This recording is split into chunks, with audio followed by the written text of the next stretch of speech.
Back to ಸಮೃದ್ಧಿ ಸದನ vlogs Kannada. ನಾನು ನಿರ್ಮಲಾ. ಬನ್ನಿ ಇವತ್ತಿನ ಡೇ 10 ವೆಯ್ಟ್ ಲಾಸ್ ಜರ್ನಿಯ ವ್ಲಾಗನ್ನು ಸ್ಟಾರ್ಟ್ ಮಾಡ್ತಾ ಇದ್ದೀನಿ. ಸೊ ಹಾಗೆ ನೋಡೋರೆಲ್ಲ ಒಂದು ಲೈಕ್ ಮಾಡಿ ಪ್ಲೀಸ್. ಲೈಕ್, ಶೇರ್, ಕಮೆಂಟ್, ಹಾಗೆ ಹೊಸಬರು ನೋಡ್ತಿರೋ ಪ್ಲೀಸ್ ಸಬ್ಸ್ಕ್ರೈಬ್ ಮಾಡಿಕೊಂಡು ಸಪೋರ್ಟ್ ಮಾಡಿ. ಬನ್ನಿ ವಿಡಿಯೋನ ಸ್ಟಾರ್ಟ್ ಮಾಡೋಣ. ಇಲ್ಲಿ ಬೆಳಗ್ಗೆನೇ ಎಕ್ಸಸೈಸ್ ಎಲ್ಲ ಮುಗಿಸಿ, ಎಕ್ಸಸೈಸ್ ಇಲ್ಲ ಇವತ್ತು, ಯೋಗನ ಮಾಡಿದೆ. ಅರ್ಧಂಬರ್ಧ ಕೆಲಸ ಮುಗ್ದಿತ್ತು ಮನೆಯಲ್ಲಿ. ಅಮ್ಮ ಒಂದು 5-6 kg ಆಗುವಷ್ಟು ಕಾಳನ್ನು ಕಟ್ಟು ಕಳಿಸಿದ್ರು, ಅವರೆಕಾಳು. ಸೊ ಇವಾಗ ಅದನ್ನು ಹುರಿದ್ಬಿಟ್ಟು ಉರಿತಾ ಇದ್ದೀನಿ.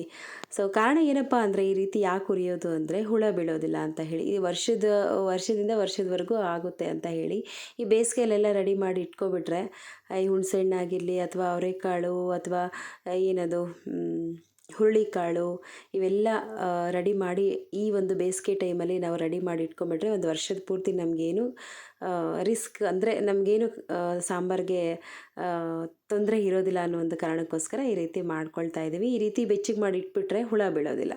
ಸೊ ನಮ್ಮ ಕಡೆ ಎಲ್ಲ ಹಳ್ಳಿಗಳ ಕಡೆ ಇದೇ ರೀತಿಯೇ ಮಾಡೋದು. ಅದನ್ನು ನಾವು ಇವಾಗ ಪಾಲಿಸ್ಕೊಂಡು ಬರ್ತಾ ಇದ್ದೀವಿ. ಇನ್ನು ಬಿಸಿಲು ಬಂದ್ಬಿಡುತ್ತೆ ಅಂದ್ಬಿಟ್ಟು ಸ್ವಲ್ಪ ಬೇಗನೆ 9 ಗಂಟೆ ಸುಮಾರಲ್ಲಿ ನಾನು ಈ ಒಂದು ಕಾಳನ್ನು ಹುರಿತಾ ಇದ್ದೀನಿ. ಅನಂತರ ಬನ್ನಿ ಇವತ್ತಿನ ದಿನ ಎಲ್ಲ ಹೇಗಿರುತ್ತೆ ಏನು ಅನ್ನೋದನ್ನು ನೋಡೋಣ. ಇವತ್ತಿನ ದಿನ ಏನು ಅಂದರೆ ಸಂಡೇ ಸ್ವಲ್ಪ ಲೇಝಿ ಅಂತಲೇ ಹೇಳ್ಬೋದು. ಒಂದು ರೀತಿ ಲೇಝಿಯಾಗೇ ಶುರುವಾಯಿತು. ಯಾಕೋ ಕೆಲಸ ಮಾಡೋದಕ್ಕೆ ಇಂಟ್ರೆಸ್ಟೇ ಇರಲಿಲ್ಲ, ಯಾಕಂತಲೇ ಗೊತ್ತಿಲ್ಲ. ಒಂದೊಂದು ಸತಿ ಒಂದೊಂದು ಥರ ಇರುತ್ತೆ ನಮ್ಮ ಒಂದು ಬಾಡಿ ಅಲ್ವಾ. ಸೊ ಹಾಗೆ ಬೆಳಗ್ಗೆ ರಾತ್ರಿ ಮಾಡಿದ ಸಾಂಬಾರಿತ್ತು, ಬೇಳೆ ಸಾಂಬಾರು. ಹಸ್ಬೆಂಡು ಮದುವೆಗೆ ಹೋಗಿದ್ದರು, ದೇವಸ್ಥಾನಕ್ಕೆ ಹೋಗಿದ್ದರು, ಕಬ್ಬಾಳಮ್ಮ ದೇವಸ್ಥಾನಕ್ಕೆ ಹೋಗಿದ್ದರು. ರಾತ್ರಿ ಸಾಂಬಾರು ಮಾಡಿ ಜಾಸ್ತಿನೇ ಇತ್ತು. ಏನು ಮಾಡೋದು ಅದಕ್ಕೆ ಅಂತ ಅಂದ್ಕೊಂಡಿದ್ದೆ. ಮುದ್ದೆ ಮಾಡಿದೆ, ಜೊತೆಗೆ ನಂಚ್ಕೊಳ್ಳೋದಕ್ಕೆ ಆಮ್ಲೆಟ್ಗೆ ರೆಡಿ ಮಾಡ್ತಾ ಇದ್ದೀನಿ. ಸೊ ನನ್ನ ಮಕ್ಕಳು ಮಮ್ಮಿ ಚಿಕನ್ ಅಂತ ಇದ್ದರು. ಚಿಕನ್ ಅಂದರೆ ಶುಕ್ರವಾರ ಎಲ್ಲನೂ ತೊಗೊಂಬಂದಿದ್ವಲ್ಲ, ನಾನ್ ವೆಜ್ ತೊಗೊಂಬಂದಿದ್ದಿಲ್ಲ, ಆಂಟಿಯವ್ರು ಕಟ್ಟು ಕಳಿಸಿದ್ರಲ್ವ, ಮಾಡಿದ್ವಿ.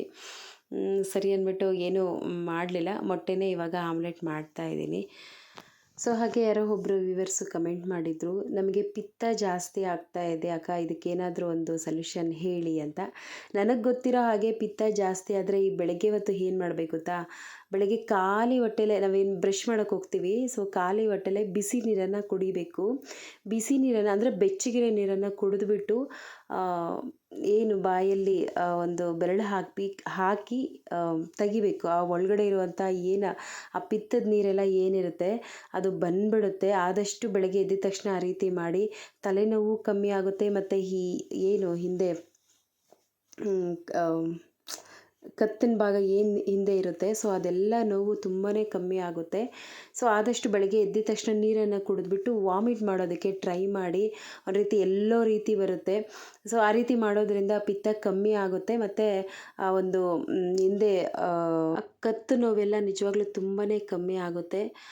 ಸೊ ಆನಂತರ ಇನ್ನೊಂದು ಬಂದು ಹೇರಳೆಕಾಯಿ ಅಂತ ಹೇಳ್ತಾರೆ ಗೊತ್ತಾ, ಹಿರಳೆಕಾಯಿನ ಏನೋ ಗೊತ್ತಿಲ್ಲ, ಹೇರಳೆಕಾಯಿ ಅಂತ ಹೇಳ್ತಾರೆ. ಅಂದರೆ ನಿಂಬೆ ಹಣ್ಣು ಥರನೇ ದೊಡ್ಡದಾಗಿರುತ್ತೆ ನೋಡಿ, ಅದರಲ್ಲಿ ಉಪ್ಪಿನಕಾಯಿ ಎಲ್ಲ ಮಾಡ್ತಾರೆ. ಸೊ ಆ ರೀತಿ ಒಂದು ಕಾಯಿನ ತೊಗೊಂಬಂದು ನೀವು ಉಪ್ಪು ಖಾರ ಎಲ್ಲ ಹಾಕಿ ಚೆನ್ನಾಗಿ ಅದನ್ನು ಬಿಸಿಲಲ್ಲಿ ಇಟ್ಟು ಅದು ಎಲ್ಲ ಚೆನ್ನಾಗಿ ಊರಿದ ಮೇಲೆ ಸೊ ತಿನ್ನಬೇಕಾಗುತ್ತೆ. ಆ ಒಂದೊಂದು ಪೀಸು ಡೈಲಿ ತಿಂದರೆ ಆ ಒಂದು ಪಿತ್ತ ಅನ್ನೋದು ತುಂಬಾ ಕಮ್ಮಿ ಆಗುತ್ತೆ. ಅದಕ್ಕಿಂತ ಮೊದಲು ಆದಷ್ಟು ಟೀಯನ್ನು ಕಮ್ಮಿ ಮಾಡಿ. ಸೊ ಟೀ ಮತ್ತು ಕಾಫಿ ಏನು ಅಷ್ಟೊಂದು ಪಿತ್ತಕ್ಕೆ ಎಫೆಕ್ಟ್ ಆಗೋದಿಲ್ಲ.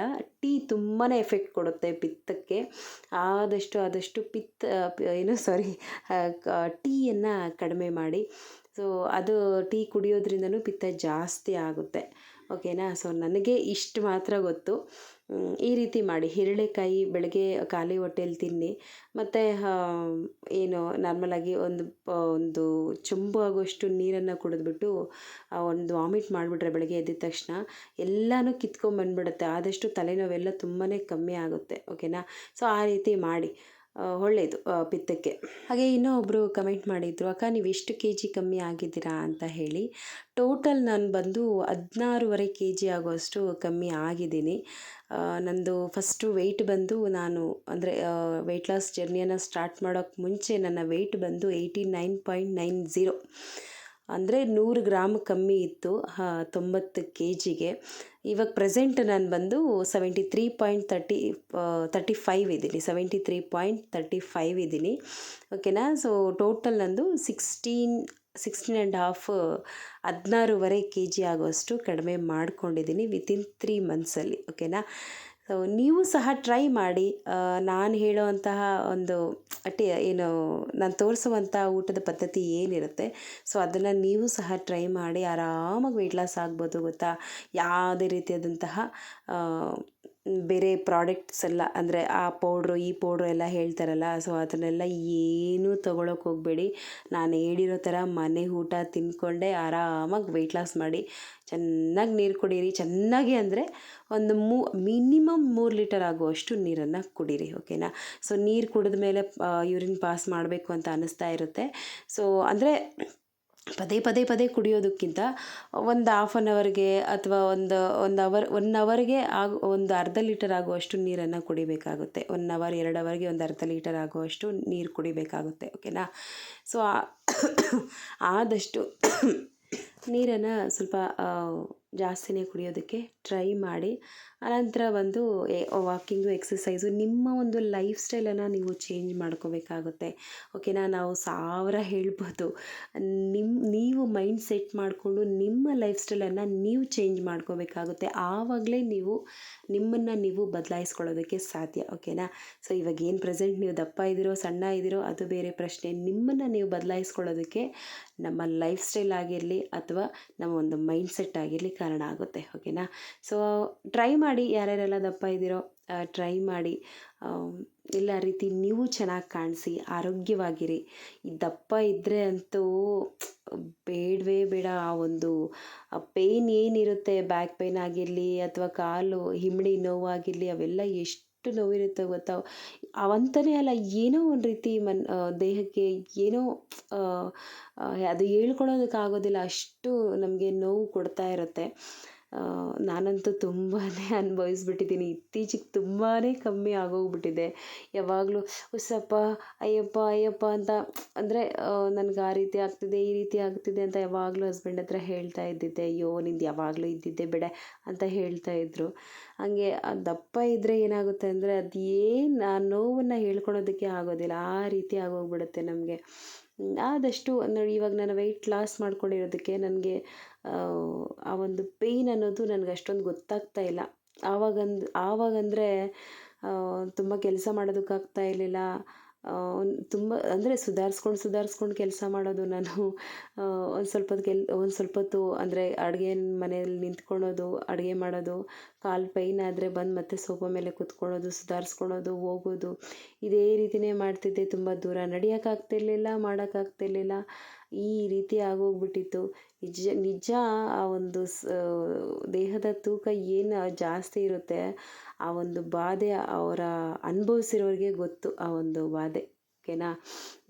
ಆದಷ್ಟು ನೀವು ಟ್ರೈ ಮಾಡಿ. ಇವಾಗಂತೂ ನನಗೆ ಸಿಕ್ಕಾಪಟ್ಟೆ ಫ್ರೀ ಆಗೋಗ್ಬಿಟ್ಟಿದೆ, ಸಿಕ್ಕಾಪಟ್ಟೆ ಬಾಡಿ ಎಲ್ಲ ಫ್ರೀ ಆಗೋಗ್ಬಿಟ್ಟಿದೆ. ಇವಾಗ ಎಷ್ಟು ಕೆಲಸ ಬೇಕಾದರೂ ಮಾಡ್ಕೊತೀನಿ. ಓಕೆನಾ. ರೆಸ್ಟ್ ಬೇಕಾದರೆ ರೆಸ್ಟ್ ಮಾಡ್ತೀನಿ, ಕೆಲಸ ಬೇಕಾದರೆ ಪಟ ಅಂತ ಕೆಲಸನೂ ಸಹ ಮಾಡ್ಕೊಬಿಡ್ತೀನಿ. ಆನಂತರ ಒಂದು ಇದು ಹೆಸ್ರು ಕಾಳನ್ನು ನೆನೆಸ್ತಾ ಇದ್ದೀನಿ ಮೊಳಕೆ ಕಟ್ಟೋದಕ್ಕೆ. ಇನ್ನು ಬೆಳಗ್ಗೆ ಬಂದು ಮುದ್ದೆ ಮತ್ತು ಮಟನ್ ಸಾಂಬಾರು ಶುಕ್ರವಾರ ಮಾಡಿದ್ನಲ್ವಾ, ಸೊ ನಾನು ತಿಂದಿಲ್ಲ, ಅದು ನನ್ನ ಭಾಗ ನಾನು ಹಂಗೆ ಎತ್ತಿಕೊಂಡಿದ್ದೆ. ಸೊ ಬೆಳಗ್ಗೆ ಬ್ಯಾಟಿಂಗ್ ಮಾಡಿದೆ. ಮುದ್ದೆ ಮತ್ತು ಫ್ರೂಟ್ಸ್ ಎಲ್ಲ ಏನೂ ತೊಗೊಂಡಿಲ್ಲ. ಇವತ್ತು ಸ್ವಲ್ಪ ನಾನು ಹೇಳಿದ್ನಲ್ಲ, ನನಗೆ ಒಂದು ರೀತಿ ಲೇಝಿಯಾಗೇ ಇತ್ತು ಅಂತ ಹೇಳಿ. ಸೊ ಅಷ್ಟೊಂದು ಊಟದ ಮೇಲೆ ಕಾನ್ಸಂಟ್ರೇಷನ್ ಕೊಟ್ಟಿಲ್ಲ. ಆಮೇಲೆ ಬೆಳಗ್ಗೆ ತಿಂದಿದ್ದೆ ಸ್ವಲ್ಪ ಹೆವಿಯಾಗಿತ್ತು. ಆಮೇಲೆ ಒಂದು ರವೆ ಉಂಡೆ ಹಾಗೆ ಒಂದು ಅರ್ಧ ಚೆಂಬ ಆಗುವಷ್ಟು ಮಜ್ಜಿಗೆನ ಕುಡಿದೆ. ಅಷ್ಟೇ ನನ್ನ ನೈಟ್ ಡಿನ್ನರು. ಮತ್ತು ಇನ್ನೇನು ಜಾಸ್ತಿ ನಾನು ತಗೊಳಕ್ಕೆ ಹೋಗಲಿಲ್ಲ. ನಾನು ಬೆಳಗ್ಗೆ ಮಟನ್ ತೊಗೊಂಡಿದ್ನಲ್ವಾ, ಸೊ ಹೆವಿಯಾಗಿ ಕೊಡೋದು ಬೇಡ ದೇಹಕ್ಕೆ ಅಂತ ಹೇಳಿ ಒಂದು ಚಿಕ್ಕದಾಗಿ ರವೆ ಉಂಡೆ ಆಮೇಲೆ ಮಜ್ಜಿಗೆ ಇಷ್ಟನ್ನು ತಗೊಂಡೆ. ಸಿಂಪಲ್ಲಾಗಿ ಆಯಿತು ಇವತ್ತಿನ ದಿನ. ಕೆಲಸನೂ ಲೇಝಿಯಾಗಿ ಕೆಲಸಗಳೆಲ್ಲ ಮುಗಿಸ್ದೆ. ಬಟ್ಟೆಗಳೆಲ್ಲ ವಾಶ್ ಮಾಡಿ ಮಿಷಿನ್ಗೆಲ್ಲ ಹಾಕಿದ್ದೆ. ಬಟ್ಟೆಗಳು ವಾಶ್ ಮಾಡೋದಕ್ಕೆ ಮಿಷಿನ್ಗೆ ಹಾಕಿದ್ದೆ. ಲೇಝಿಯಾಗಿ ಆಲ್ಮೋಸ್ಟ್ ಎಲ್ಲ ಕೆಲಸನೂ ಮುಗಿಸೇ ಬಿಟ್ಟೆ. ನಾಳೆಯಿಂದ ಸೋಮವಾರ ಅಲ್ಲ, ಮಕ್ಕಳನ್ನ ಸ್ಕೂಲ್ಗೆ ಕಳಿಸೋದು ಅದು ಇದು ಎಲ್ಲ ಇರುತ್ತೆ. ಇನ್ನು ವಾಕಿಂಗ್ ಮಾಡ್ತಾಯಿದ್ದೀನಿ. ಸೊ ಇದಾಗಿತ್ತಪ್ಪ ಇವತ್ತಿನ ವಿಡಿಯೋ. ಈ ವಿಡಿಯೋ ಇಷ್ಟ ಆದರೆ ಪ್ಲೀಸ್ ಲೈಕ್, ಶೇರ್, ಕಮೆಂಟ್, ಹಾಗೆ thank you for the watching. Bye bye.